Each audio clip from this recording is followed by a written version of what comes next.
ଚୌଦ୍ୱାର ଅବକାରୀ ବିଭାଗ 40,000 ଟଙ୍କାର ଦେଶୀ ଚୋରାମଦ ଜବତ, କାର ସହିତ 2 ଅଟକ।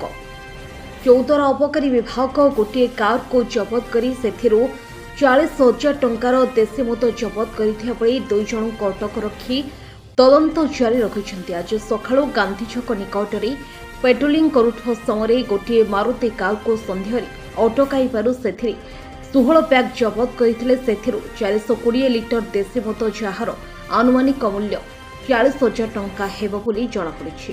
ଅଭିଯୁକ୍ତ 2 ଜଣ ହେଲେ ଆଠଗଡ଼ ଅଞ୍ଚଳର ଅରନ୍ଦା ଗାଁର ଶରଦ ସାହୁ ଓ ବାଙ୍କି ଅଞ୍ଚଳର ଜଗନ୍ନାଥ ବେହେରା ବୋଲି ପ୍ରକାଶ କରିଥିଲେ। ଉଭୟଙ୍କୁ ଆଜି କୋର୍ଟ ଚାଲାଣ କରାଯିବ।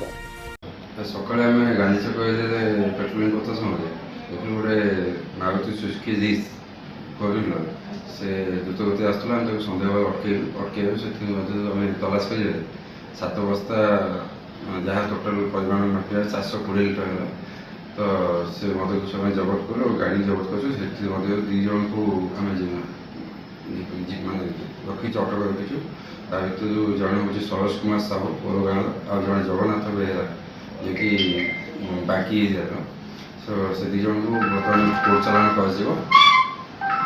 ଆଉ ମଦ କେଉଁଠୁ ଆସୁଥିଲା, କେଉଁଠିକି ଯାଉଥିଲା ତାର ତଦନ୍ତ ଆମେ ଜାଣିପାରିବୁ, ସେଟା ତା ଉପରେ ଡିଟେଲ କହିପାରିବୁ। ସାର୍ କେତେ ଟଙ୍କାର ପାଖାପାଖି? ଆନୁମାନିକ ଇଏ 40,000 ପାଖାପାଖି ହେବ।